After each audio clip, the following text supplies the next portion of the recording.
worked with Eli Manning and Daniel Jones. That's something to keep an eye on. And then, of course, in Dallas, Ezekiel Elliott still wants the big deal. The Cowboys are singing the praises of their rookie running back, Tony Pollard, saying, hey, he can kind of take over for Elliott. So it looks like things are at a real stalemate down there in Dallas with Elliott.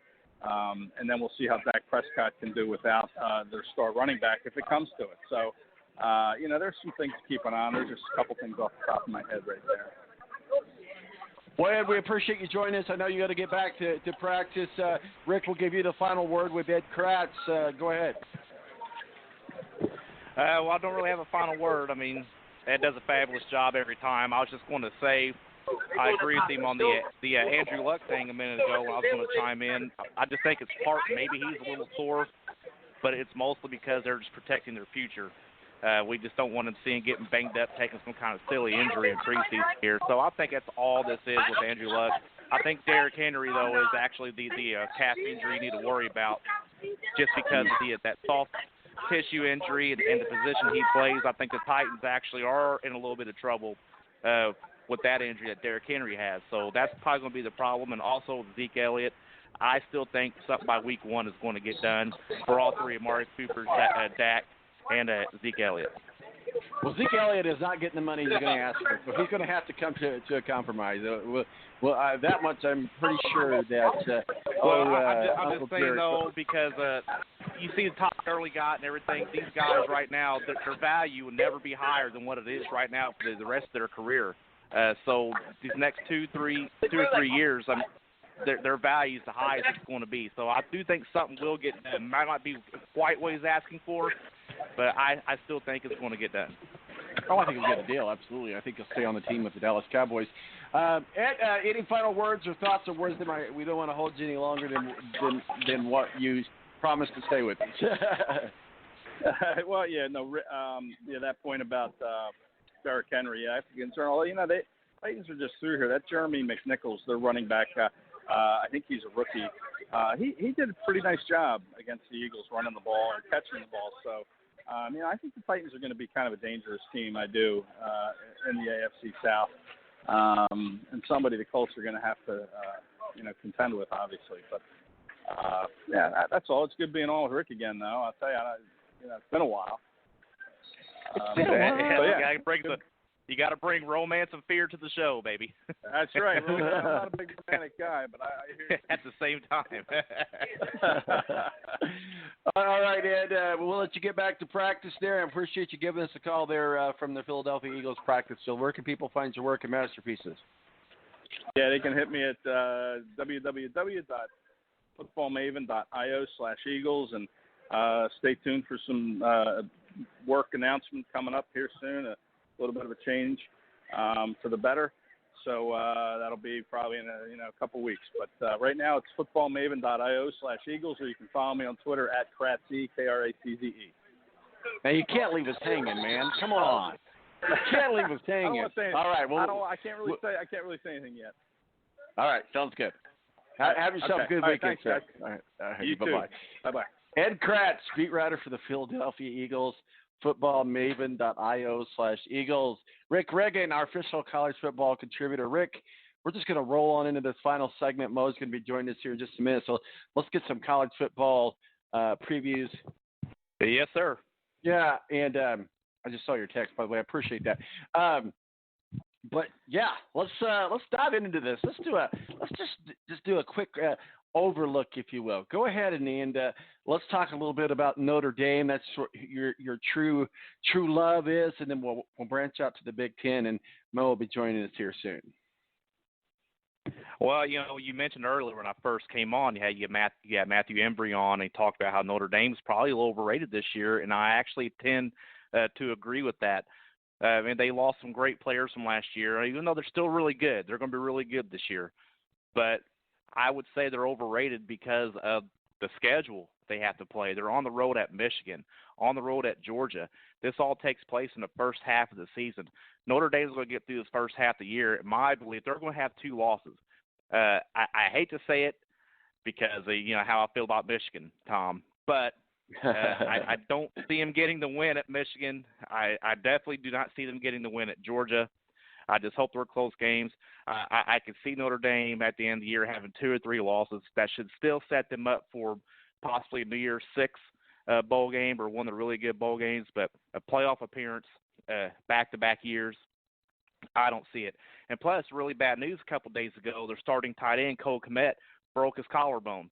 He's going to be out 6 to 8 weeks. That's going to put him, towards the middle of the season or a little bit beyond before he can get back. So I know they're considered to be tight end they have all the great tight ends, but we lost our starting tight end already, and now the guys behind him are going to have to step up. And this guy, Cole Kmet, bailed Ian Book out a lot last year, making great plays, and now we're not going to have him for half the season. Well, college football officially opens up August 24th, so we'll, in the future here, we will be having a college game day show where we break down all of the happenings of week 1 of college football. Nobody hates Michigan more than Notre Dame other than the Ohio State fans. But let's look into Michigan, Jim Harbaugh, and, I just saw a tweet while we were talking to Ed from the Detroit Free Press. It says Michigan football on the preseason bubble for college football playoffs. Do we still think that the Michigan Wolverines are a thing? I mean, I don't know. Shea Patterson can't stay on his feet. First of all, go ahead. Right. Yeah. Well, I was going to say I'm with you, and I'm the anti-Tom for the show here. I don't like to agree with you on a lot of things. I think the show is better, and we disagree and argue over stuff. And I'm the anti-Tom, but I agree with you here. We hear this every year about Michigan, how awesome they're going to be, and they're going to be a playoff team. And then we get to the Ohio State game, and they've already got a couple losses. And then, they get blown up by Ohio State every year. So I don't know. I don't know what's going to be different about Michigan this year, other than they lost Rashawn Gary and a lot of their big-time playmakers, Chase Winovich for last year. But I think what works in their favor is just the question marks. We don't know how good Ohio State's going to be. We don't know much about Penn State. Wisconsin's going to be pretty good, and then Nebraska's going to be up and coming under Scott Frost. So there's a lot of question marks in the Big Ten, and that's why I think Michigan's getting the nod right now. Joining us now, also Mo from the BS Sports Show. Mo, this is our official NFL preview. Rick Riggen, our official college football contributor, joins us, and we're just talking some college football when you jumped on. But first of all, Mo, how are you on this fabulous Saturday summer day? That's how I am. I like it. That's how I feel. I was like, hey, let's get your chime in on the latest from Antonio Brown. I want my helmet or I'm going to go home. Ed seems to say, you know what, if he wants to wear it, let him wear it, make him sign a waiver so that he can't come back into the league when he loses what few brain cells that he has left. But what are your thoughts about Antonio Brown? What a ridiculous battle or hill to battle to fight, or whatever metaphor you want to do, insert here. I think that he's picking his hill to die on is what you were thinking of. But yes, that's it. here's the thing. If I'm a guy out there who's taken these helmet shots from safeties and cornerbacks, I mean, let the dude wear the helmet he wants to wear. Who gives a damn? You know what I mean? At this point, it's such a trivial thing.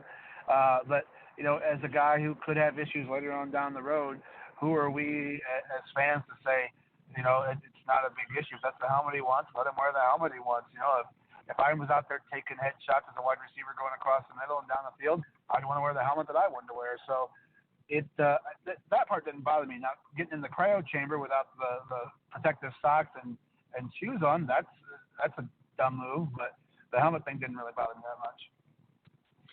Mo, we talked with Adam Jivden, a Super Browns fan, earlier about Baker Mayfield and the Browns, and he said, they came out to make a statement against Washington. Yes, it was preseason. A lot of people might call it pretend football, if you will, but to the Cleveland Browns, they wanted to make a statement to the world that stop disrespecting us because we're coming.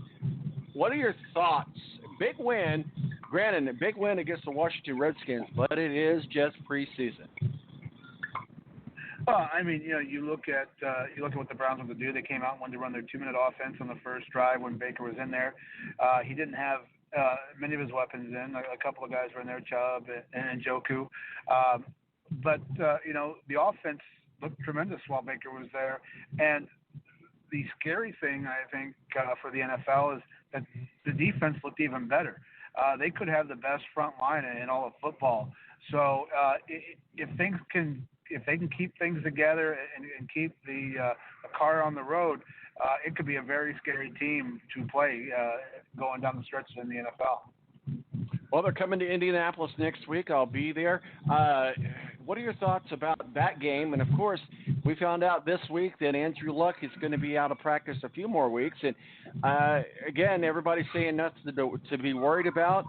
Should we be concerned about Andrew Luck?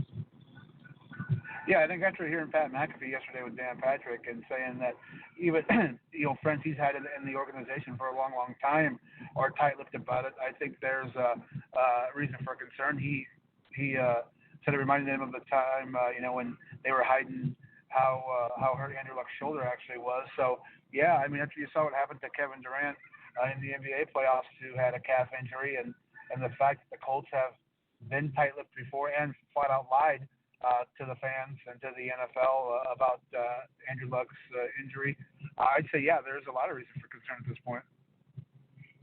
Rick, what do you got for Mo? You got anything for Mo? Yes, Mo, good talking to you again, buddy. First thing, I just want to say that.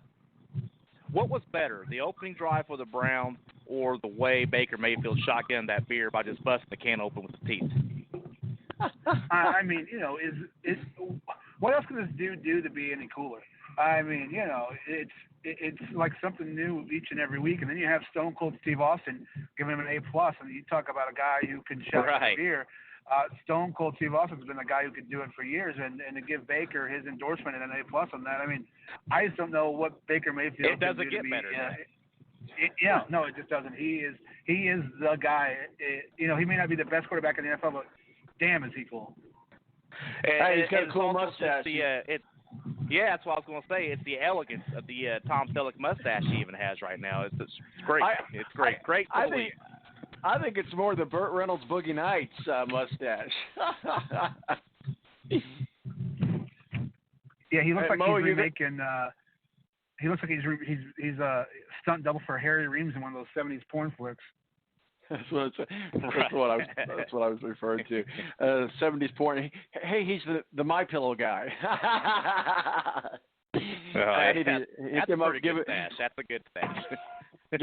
give us some advertising. We're gonna play ping pong here with college football and the NFL, and let's just kind of talk about some teams that we might look at as far as the playoffs go. It's still early, still a lot to talk about. But Rick, Texas A&M, no team in the country has had more title bouts over 12 games than the Aggies. They play Clemson, Georgia, and Louisiana State.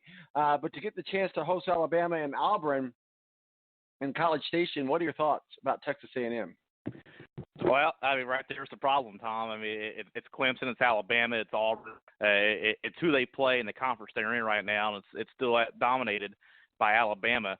And then Georgia is, Alabama North, if you will, So Georgia, Alabama kind of owns the SEC right now. I just don't think, even though Kellen Mond, the quarterback for Texas A&M is pretty good, and we're going to the second year, Jimbo Fisher, I don't see A&M really making a push to win the SEC and making the playoffs, but I do see them maybe like an 8-9 win team. That seems pretty solid for A&M, but just the way that conference is owned right now by Bama and Georgia, I don't see any other team out of the SEC.